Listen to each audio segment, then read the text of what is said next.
Ya estamos dispuestos para continuar entonces. Vamos hoy con las trigonométricas. En la tabla tenéis derivadas para seno, coseno y tangente. Derivada del seno es el coseno. La derivada del coseno es el menos seno. Cuidado con este signo, no lo olvidéis. Y la derivada de la tangente, que en la tabla tiene dos expresiones. Os recomiendo utilizar esta en el 90 y bastantes por ciento de los casos. 1 partido por coseno cuadrado. Es bien cierto que esta fórmula no habría por qué sabérsela. Si sabemos que tangente es seno partido por coseno, podríamos usar la fórmula de derivada de un cociente para deducir esta fórmula de aquí. Ningún problema. Lo que pasa es que la derivada de la tangente es muy frecuente y es habitual sabérsela para ser más eficaces. Bien, además de seno, coseno y tangente, había otras tres razones trigonométricas que eran cosecante, secante y cotangente. La definición, que no la derivada, cosecante es 1 partido por seno, secante es 1 partido por coseno y cotangente es 1 partido por tangente o coseno partido por seno. Estas tres sí nos las debemos de saber, pero quizá no es necesario saber las derivadas. De hecho, en la tabla tan solo aparece la derivada de esta. Yo os recomiendo que si en un ejercicio aparece una cosecante, una secante o una cotangente, por ejemplo, vamos a hacer la derivada de la cosecante, la arreglamos, la escribimos como 1 partido por seno y procedemos a derivar esto como un cociente, siempre para las tres. La fórmula del cociente que veíamos, y de paso la repasamos, era derivada del numerador, la derivada de 1, que es 0, por el denominador sin derivar, menos el numerador sin derivar, por la derivada del denominador, derivada del seno, que es coseno de x, entre el denominador sin derivar y elevado al cuadrado.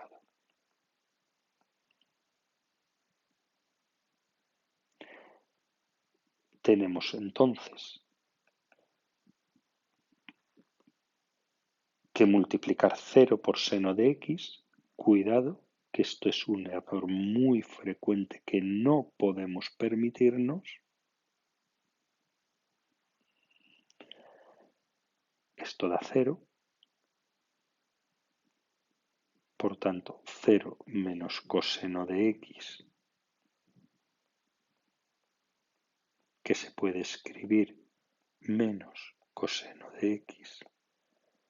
Y recordad también que en trigonométricas estos cuadrados que afectan a todo el seno se pueden escribir aquí junto a la n, partido por seno de x al cuadrado.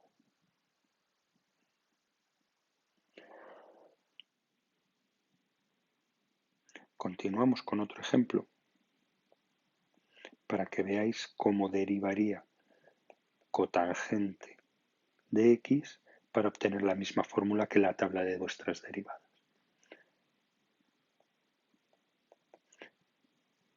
Antes de derivar, arreglo como coseno partido por seno, pongo una fracción y empiezo. Derivada del numerador, derivada del coseno es menos seno. Ojo al signo. Por el denominador sin derivar, menos el numerador sin derivar por la derivada del denominador, derivada de seno es coseno, partido por el denominador sin derivar y elevado al cuadrado. Recordad que acabamos de ver cómo este cuadrado, cuando es de una trigonométrica, en vez de escribirlo así, se puede escribir aquí. Esta misma técnica que acabamos de utilizar con este cuadrado aquí, podemos usarla para seno por seno y para coseno por coseno. Obtenemos entonces menos seno cuadrado de x menos coseno cuadrado de x partido por seno cuadrado de x. Aprovechamos para recordar algo que no se nos puede olvidar, la relación fundamental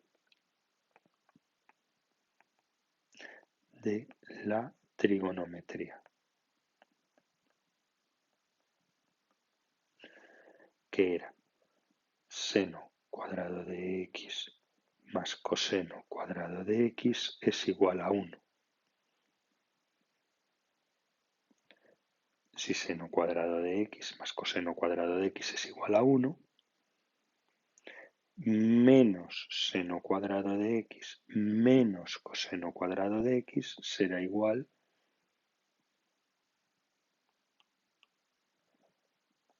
a menos 1 y el denominador que lo dejamos tal cual. Obtenemos así la misma fórmula que en vuestra tabla.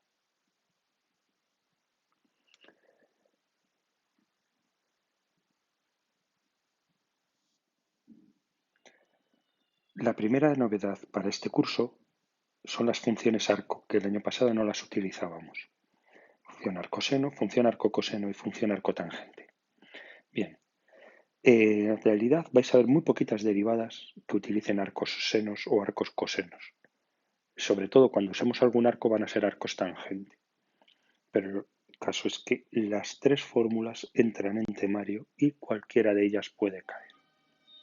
De hecho, y a modo de ejemplo, ya que las fórmulas no dan más de sí, no hay más ejemplos que se puedan aplicar, voy a hacer una curiosidad, o al menos a mí siempre me pareció una curiosidad, y es que si derivamos la función arco seno de x más arco coseno de x, la derivada de una suma es derivar el primero, ponerlo aquí, luego va el más, y derivar el segundo y ponerlo aquí. A no confundir con los productos que veíamos hace un momento. Bien, pues copiando de arriba obtenemos que la derivada del arcoseno es 1 partido por raíz cuadrada de 1 menos x cuadrado y la derivada del arcocoseno es menos 1 partido por raíz cuadrada de 1 menos x al cuadrado. Al tener denominador común, podemos operar los numeradores y nos queda 1 menos 1, 0. 0 partido por cualquier cosa da 0. Un momento, pero las únicas funciones que al derivarlas dan 0 son las constantes. ¿Quiere eso decir que en realidad esta función es una constante? Pues sí, es una de las curiosidades de los arcos. Para cualquier valor de x en el dominio de los arcos, es decir, entre menos 1 y 1, arco seno de cualquier número entre menos 1 y 1 más arco coseno de cualquier número entre menos 1 y 1 da siempre pi medios, por tanto la derivada es 0. Esto no teníamos manera de saberlo y la derivada es la que nos lo ha dicho. Paramos con la trigonometría un segundito y continuamos a la siguiente fórmula, la más importante de toda la hoja. Y aquí está nuestra fórmula, la regla de la cadena. Vamos, antes de empezar a explicar la fórmula, a repasar el concepto de composición. Vamos a partir de dos funciones sencillas, la raíz cuadrada de x y el coseno de x. Cada una de ellas por aislado sabemos derivarla.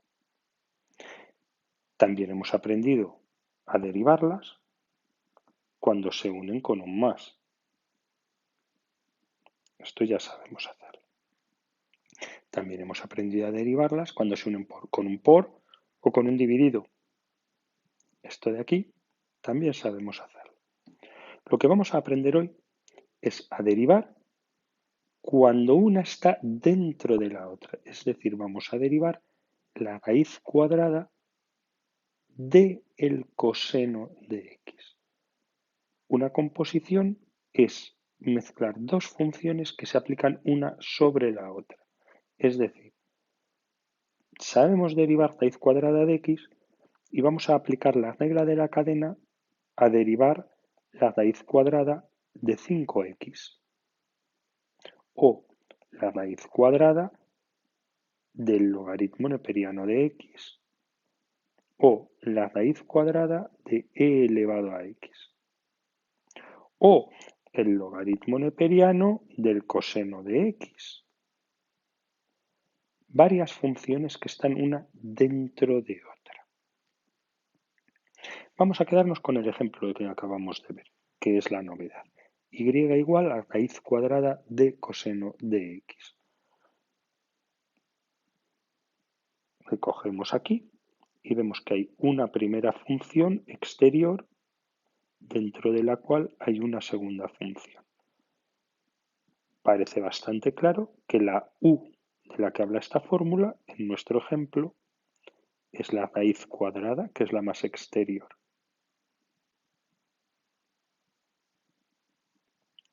Dejando para v de x el coseno de x. Bien, entonces, atentos a la jugada. Si yo sé derivar raíz cuadrada de x y su derivada es 1 partido por 2 raíz cuadrada de x, la regla de la cadena me dice que para derivar la raíz cuadrada de otra cosa,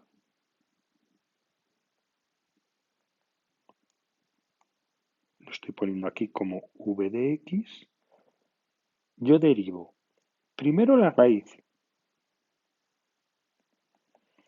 1 partido por el doble de la raíz. Y luego añado un por y añado aquí un factor corrector, un factor para completarlo. Volvamos al ejemplo original. La derivada de la raíz cuadrada de x es 1 partido por el doble de la raíz cuadrada de x. Si esto fuera una x. Como no es una x, sino un coseno, yo esto que está dentro de la raíz lo copio tal cual aparece aquí. Escribo aquí coseno de x. Añado un por y mentalmente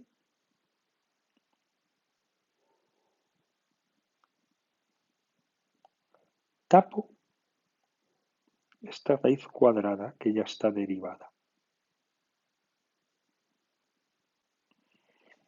¿Qué me queda?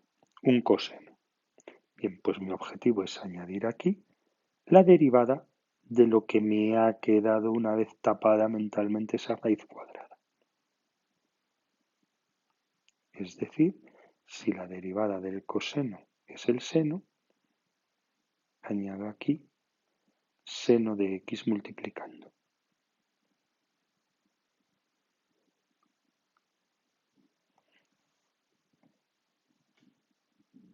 Aquí completamos la fórmula de manera esquemática de esta forma. Vamos a dejarla sin operar y vamos a poner más ejemplos para intentar que nos quede lo más claro posible.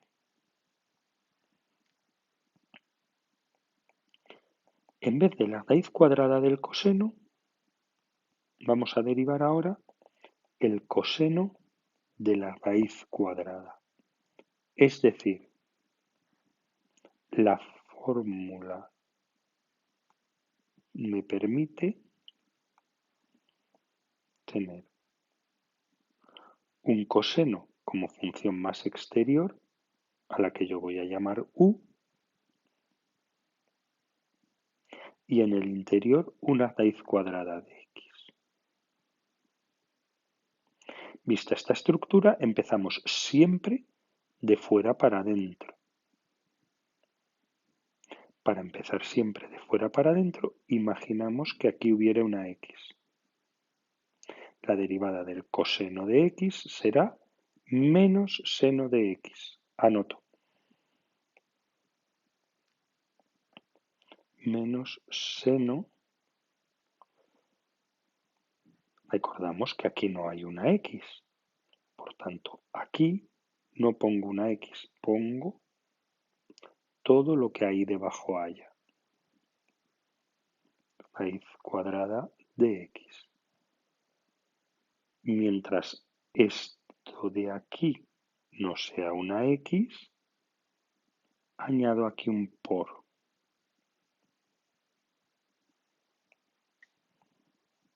Repetimos desde el principio. Teníamos un coseno y dentro del coseno otra cosa. Nos hemos imaginado que aquí hay una x y hemos derivado coseno de x como menos seno de x. Como no era una x, aquí no he puesto una x. En este momento el coseno ya está derivado. Lo tapo. ¿Qué queda? Raíz cuadrada de x.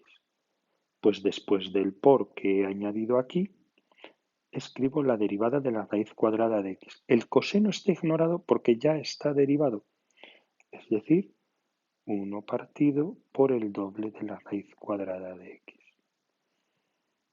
No vamos a pararnos a arreglar esta expresión tampoco. Vamos a poner otro ejemplo para que quede lo más claro posible.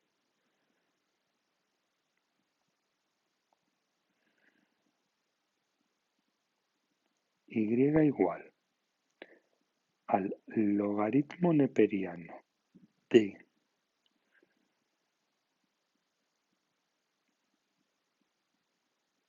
e elevado a 5x.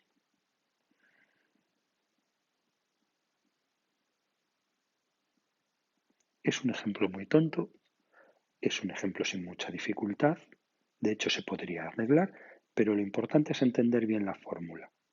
De fuera para adentro. Logaritmo neperiano e elevado y 5x.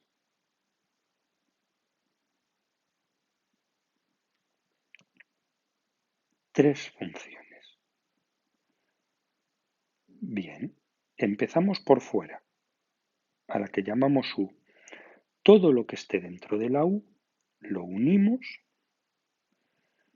y hacemos como que fuera una x. Si esto fuera logaritmo neperiano de x, derivaríamos como 1 partido por x. Voy a ir anotando. 1 partido por x. Donde esta x se entiende que es esta parte de aquí. Así que en vez de x, anoto e elevado a 5x. Esto me ha servido para derivar el logaritmo neperiano. Entonces, el logaritmo neperiano queda derivado, lo quito mentalmente y añado la derivada de e elevado a 5x. Razono igual que antes. Si en vez de ser e elevado a 5x fuera e elevado a x, yo sabría derivar e elevado a x. La derivada de e elevado a x es e elevado a x. Añado aquí e elevado a x,